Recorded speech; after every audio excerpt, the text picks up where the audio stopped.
নমস্কার বন্ধুরা, ডলি রন্ধনশালায় সবাইকে স্বাগত। আজকে তোমাদের সাথে শেয়ার করব একেবারে কম তেল মশলায় নিরামিষ ঢেঁড়স আলুর তরকারির রেসিপি।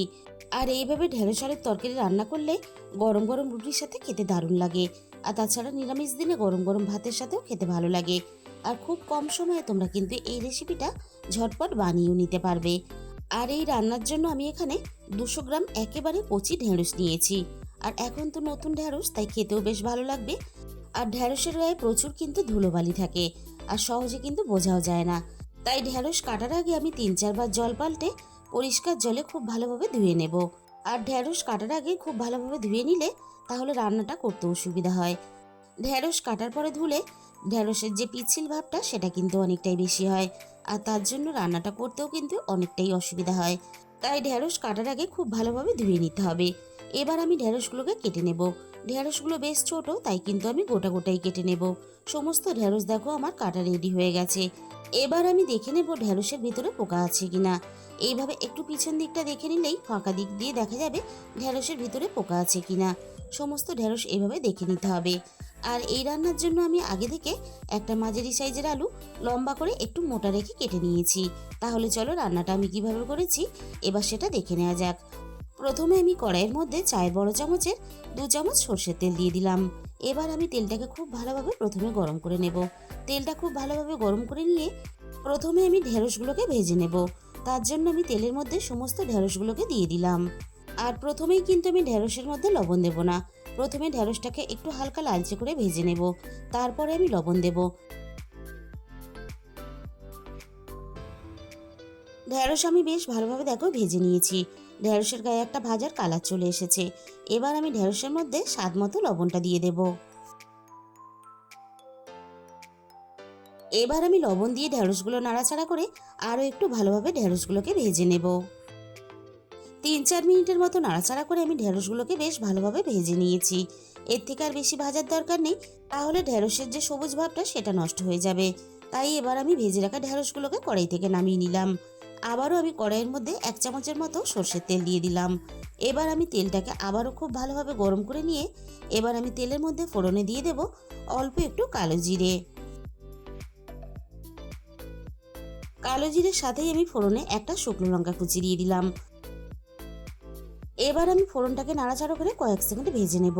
ফোড়ন থেকে সুন্দর গন্ধ বেরোনোর সাথে সাথে এবার আমি কেটে রাখা আলুটা ভাজার জন্য তেলের মধ্যে দিয়ে দেব।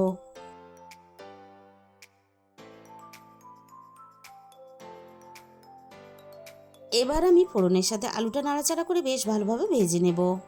যেহেতু আলুগুলো আমি একটু মোটা রেখে কেটে নিয়েছি, তাই আলুগুলো একটু সময় নিয়ে ভালোভাবে ভেজে নেব।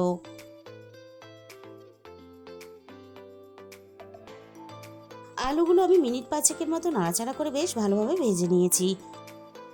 এবার আমি আলুর সাথেই দিয়ে দেব একটা ছোট সাইজের টমেটো কুচি। এবার আমি টমেটো কুচির সাথেই দিয়ে দেব স্বাদ মতো লবণ। ঢেঁড়সগুলো যেহেতু লবণ দিয়ে ভাজা আছে, তাই লবণের পরিমাণটা কিন্তু এই সময় বুঝে দিতে হবে। আর এই সময় লবণটা দিলে তাহলে টমেটোটাও খুব তাড়াতাড়ি গলে যাবে। এবার আমি টমেটোটা নাড়াচাড়া করে বেশ একটু নরম করে ভেজে নিলাম। টমেটোটা বেশ অনেকটাই নরম হয়ে গেছে, বাকিটা রান্না হওয়ার সাথে সাথেই গলে যাবে।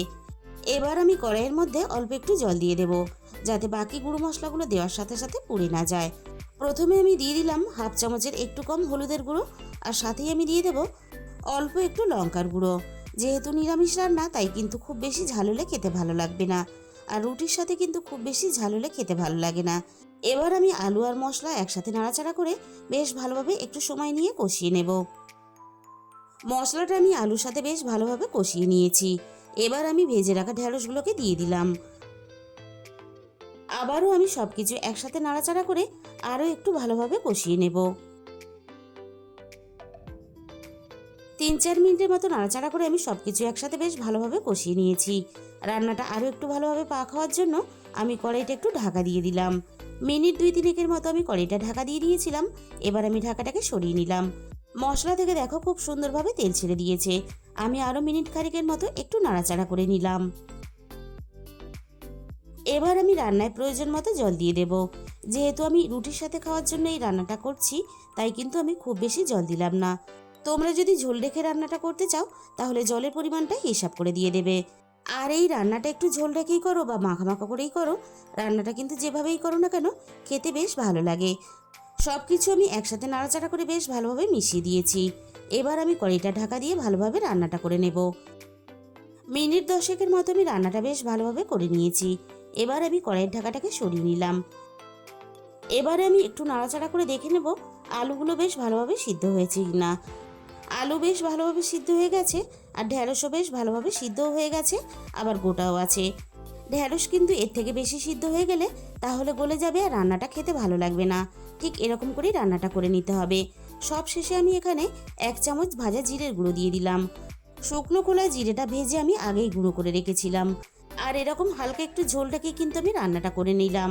এরকম একটু হালকা ঝোল থাকলে তাহলে রান্নাটা খেতে ভালো লাগবে। একেবারে কম তেল মশলায় ঢ্যাঁড়স বা ভেন্ডির তরকারি কিন্তু আমাদের রেডি হয়ে গেল। একদিন হলো তোমরা বানিয়ে দেখতে পারো। তাহলে বন্ধুরা, আজকের এই রেসিপিটা ভালো লাগলে ভিডিওতে একটা লাইক করে দিও, আর নিজেদের বন্ধুদের মধ্যে শেয়ার করে দিও, আর কমেন্টের মাধ্যমে জানিও তোমাদের কেমন লাগলো। আর যে সমস্ত নতুন বন্ধুরা এখনো পর্যন্ত আমার চ্যানেলটা সাবস্ক্রাইব করোনি, এরকম সহজ সরল ঘরোয়া রেসিপি পেতে আমার চ্যানেলটা সাবস্ক্রাইব করে আমার পাশে থাকার অনুরোধ রইল। তার সাথে সাথে পাশে থাকা বেল আইকনটা ক্লিক করে অল করে দিও। তাহলে আমি যখনই কোনো নতুন রেসিপি আপলোড করব সবার আগে তোমার কাছে পৌঁছে যাবে। আর তোমাদের মূল্যবান সময় দিয়ে রেসিপিটা দেখার জন্য তোমাদের সবাইকে অসংখ্য ধন্যবাদ।